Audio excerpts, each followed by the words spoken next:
Hey, how y'all doing? Back again, another episode of The It Factor. As always, I'm your host, Jeremy Robinson, and today we have someone special. Go ahead and introduce yourself, man. What's going on, good people? My name is Kenald Bernard. I'm a licensed clinical social worker based out in New York. So I'm out here in Georgia trying to show some love out here, get some Southern hospitality. I am also an author, a therapist, and a mental health ambassador. So I look forward to this conversation. Thanks for having me. Yes, sir. Anytime. So with that, I say, man, how are you doing mentally, physically, and emotionally? Man, I tell you, those are the three triads of life right there. Mm-hmm. I'll start with mentally. Mentally, I am recalibrating. Gotcha. You know, I feel like I've been moving up in the sense of my mental being, my mental presence.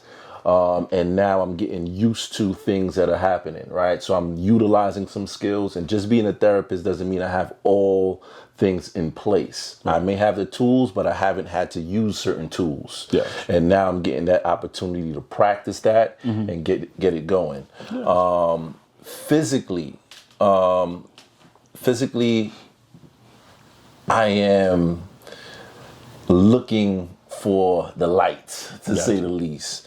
Being a father of 4, full-time worker, also full-time therapist, it takes a toll on time, and tapping into exercising, tapping into eating healthy because you're rushing, all of those things sometimes get to the back burner, right? Where it could take a toll on you.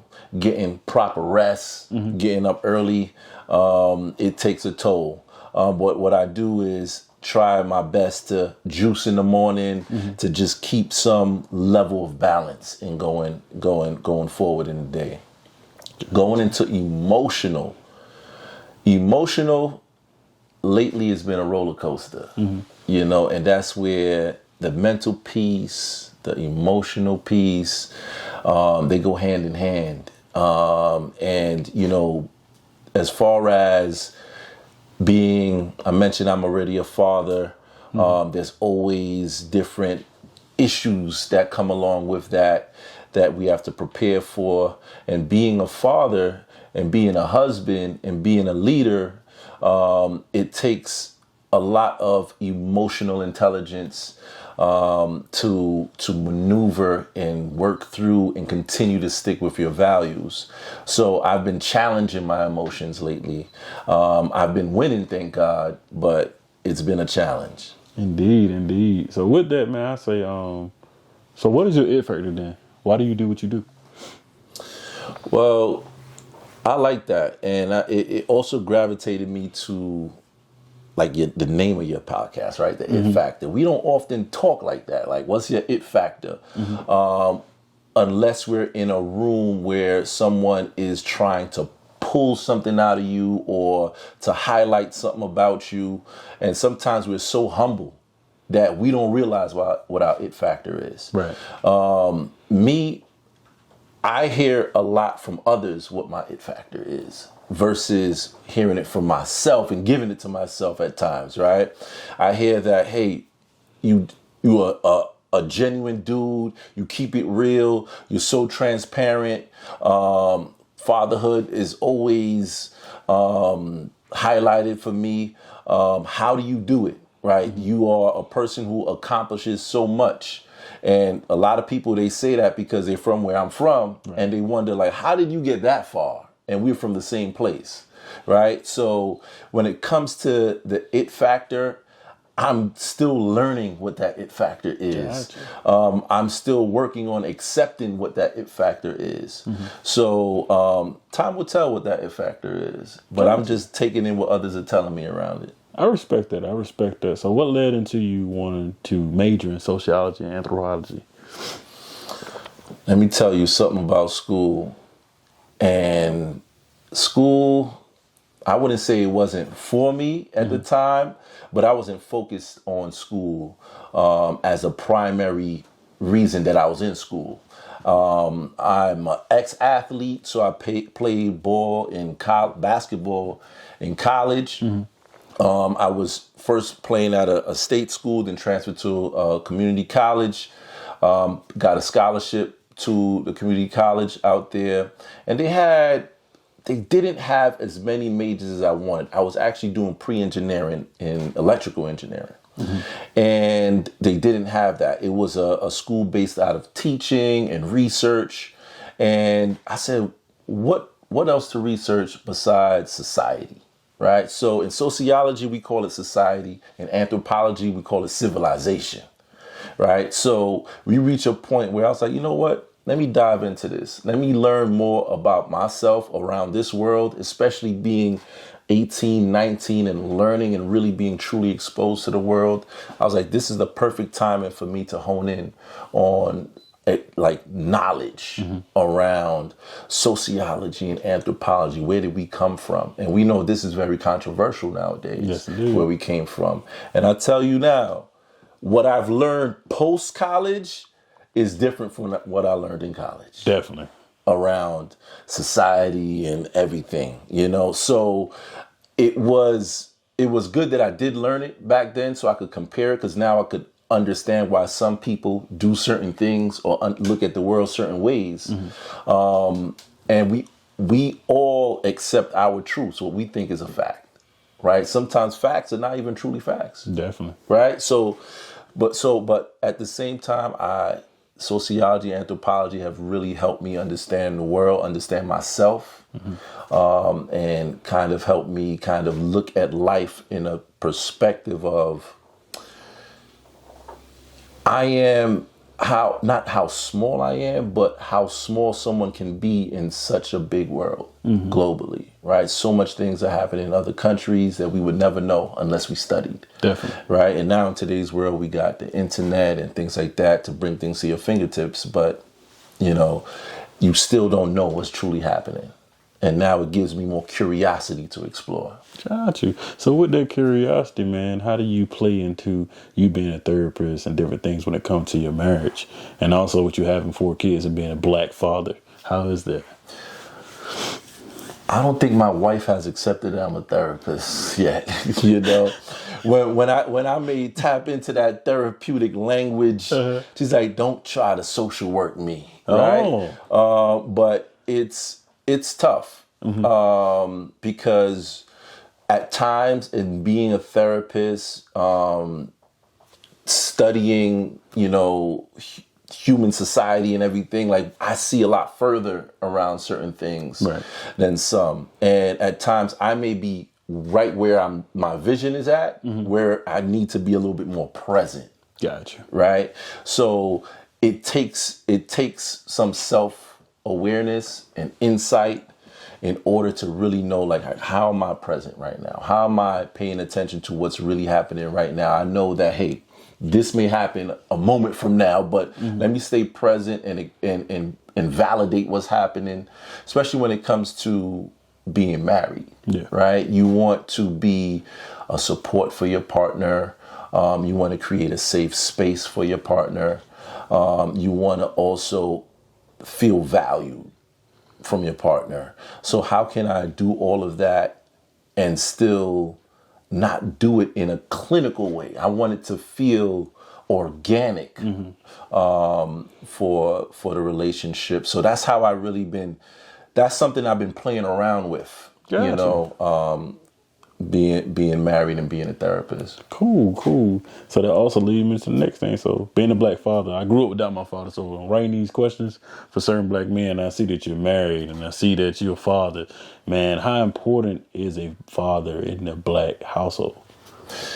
Well, as you can see from this shirt, black fathers are necessary, right? Yes, indeed. And that is something that, for some reason, fathers' roles are often minimized, right? Me being a father, I'm a father of 4, right? I'm a father of 4, and I got children that's under 18 in each phase. I got a teenager, I got a latency, I got a toddler. I got it on lock right now, right? And with that, I'm dealing with going to different schools. I might be in a daycare, I might be in a high school, I might be in a, not in a middle school yet, but in an elementary school with my kids. And when I step in there, it's very,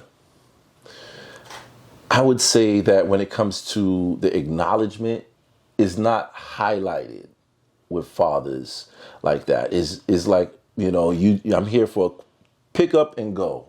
Nobody's really small talking with the father like that, especially if you're there with a room full of the moms.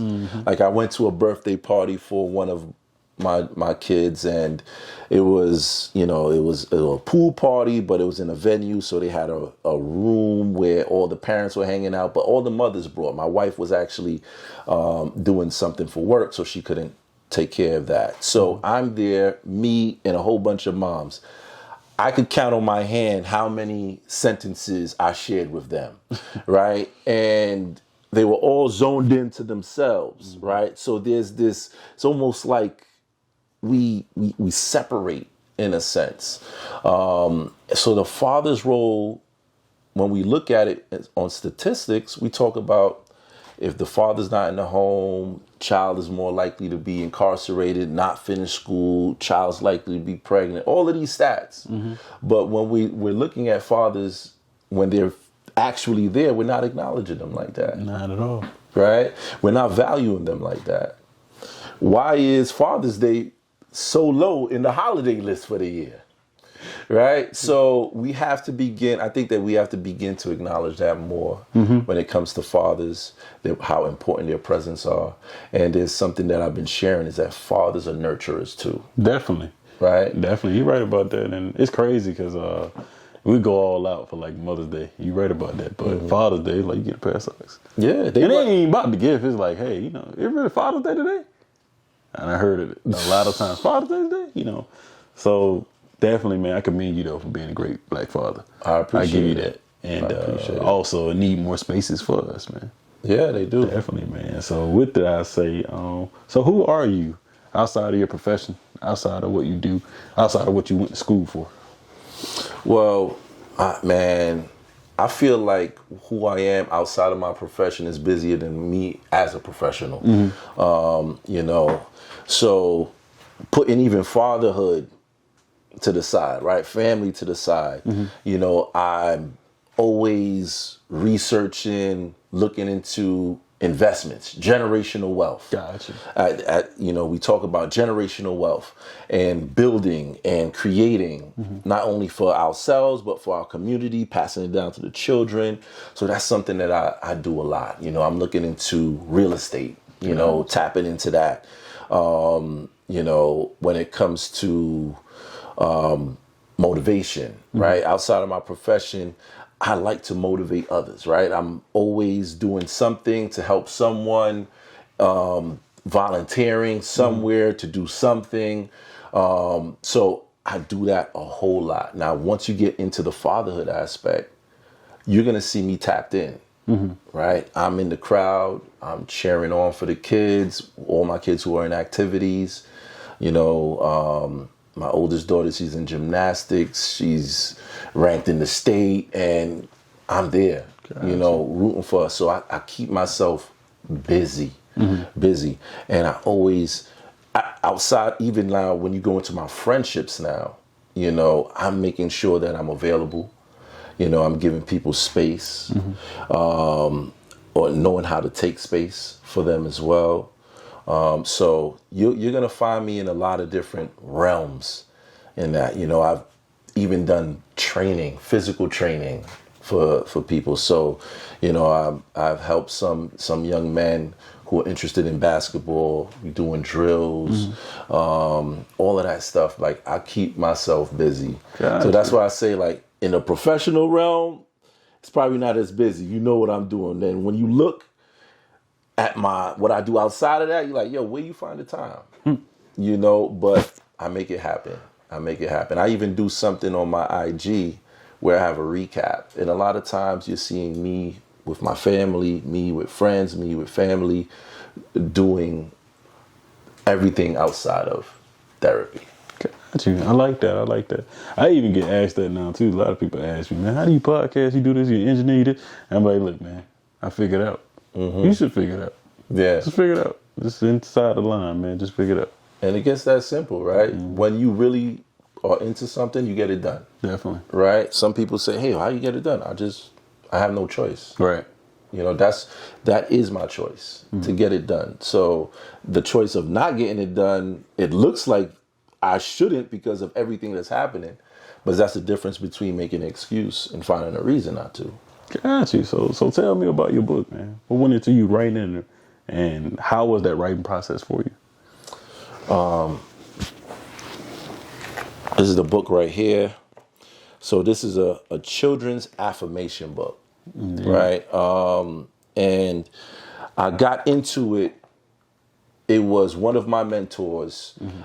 She had a children's affirmation book for her granddaughter, right? And I liked it. It was cool. Then I have 4 kids. 3 of them are daughters. I had my one son, right? So I'm like, all right, I need something for him now, right? Going to the library, checking Amazon. I wasn't finding anything. I was like, yo, I got to make it then. You know, I got to make it. And it's named after him. KJ was his Kenald Jr. And he's a reflection of me. So I looked at it in the sense that this is something that not only is he going to be able to, it wasn't going to just be able to fill in that gap of not finding that children's affirmation book, but it's going to give him some value as well. There was a person who posted, because everybody who buys the book, they show love, they post it with their kid.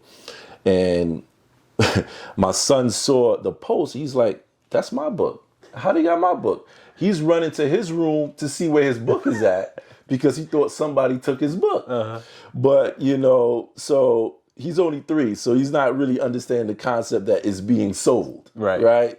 But, you know, I'm breaking it down to him and I'm sharing with him, like, you know, this is a book not just for you. It's for everybody who looks like you as well. And he was like, all right, you know, that's good, you know, and he began to get inspired. He wanted to bring the book to school, to share it with other kids. And he like found my stash and he's like, look, I'm putting it in my bag to give to other kids.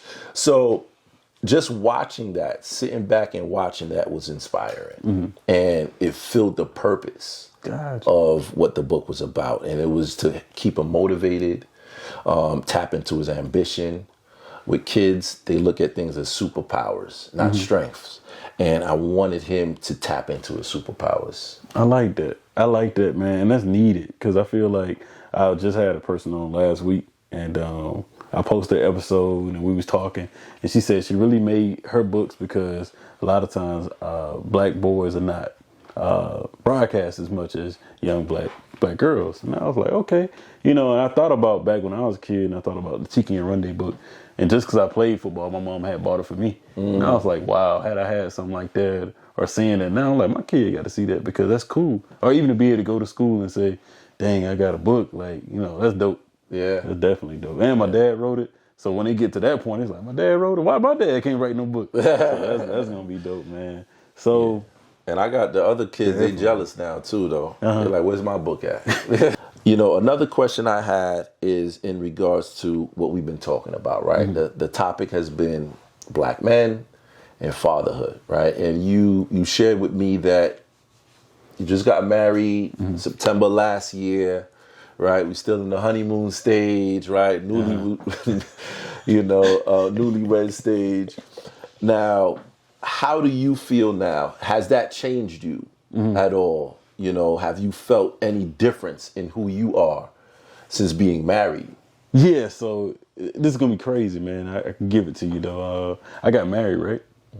And then, you know, I said I grew up with just my mom, you know, stuff like that. A few weeks after us getting married, I lost my mom. So that was a big punch. And then you go down a little bit more and, you know, lose your job and then drop a book. So it's been a lot of highs and lows. But like going through the stuff alone, I don't think I could do it. You know, so just even having her for that, but also just seeing that we can kind of feed off each other because, I have good days, have bad days, but more good days because of her. So like just being able to feed off that, and also just being able to have conversations with a person that understands somewhat of what you're going through and not trying to always be like, you're going to be okay. It's like, hey, we not okay. It's okay. So those are the things that I feel like I've been going through. So just seeing that high and then a low, just being honest, like mentally, I really was like, wow, what am I going to do? Her podcast and having friends and family and the people that I do have around me really have helped me to be the person you see today. Yeah. So definitely. That's dope, man. And, sorry to hear about, your loss. Condolences on that. Because I know that's fresh since you guys are definitely easing into your anniversary in a couple of months. Right? Wow. And that's big too in our community where grief is a big thing. And it becomes like a lot of times we find ourselves acting and thinking and behaving from the place of grief when we haven't processed it. Have you been working on processing the loss and transition of your mom, like with anybody, like a professional, or you've been doing it on your So I haven't tapped back in with my therapist since my loss of my mom, but I have been like just doing stuff, man, like differently, like as it comes to like just trying to like speak it out, write out about it, and just trying to like stay prayed up. Like I told you, I'm a spiritual person, so praying about it.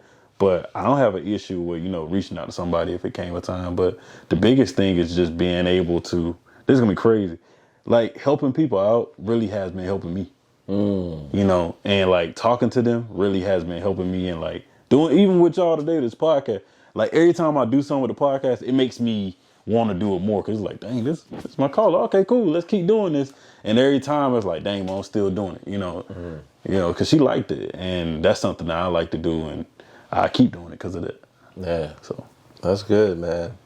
That's good. And, even like as you were mentioning, just being married and pouring into yourself, like talking about like black men's health. The funny thing about it is we live longer when we're married as black men, or as men in general. We live longer. Oh, man. Drop that fact. I'm glad I'm staying married. You know that? But the wife lives a shorter life than a single woman.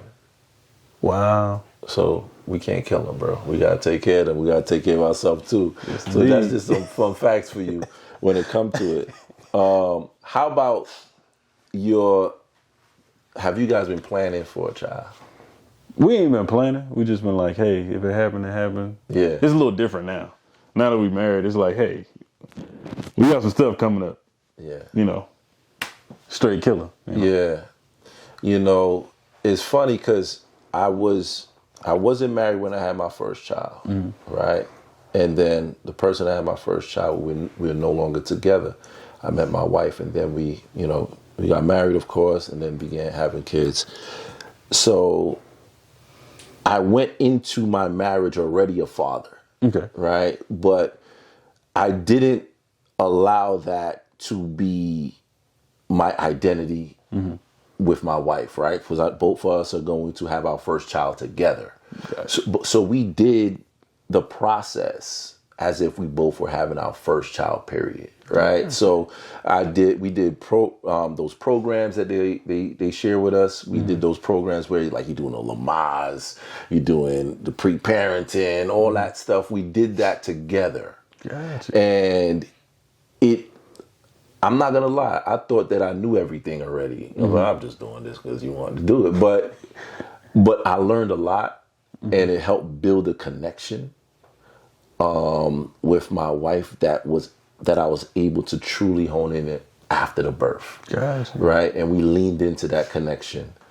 So just a friendly tip for you guys to explore. Oh yeah, I'm coming back to this episode. Comes. I'm like, wait a minute.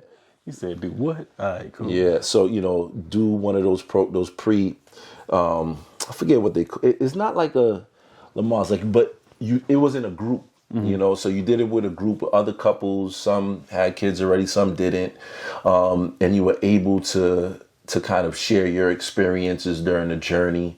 So it's something that could be very beneficial. Gotcha. And it could really add some more blanket, a more stable relationship and connection with your partner as well. Okay. I'm with that. Thank you, man. Yeah. Thank you, brother. Yeah, yeah. Thank you, man. I'm telling you, it works. Definitely. I'm telling you, it works. That's a wrap.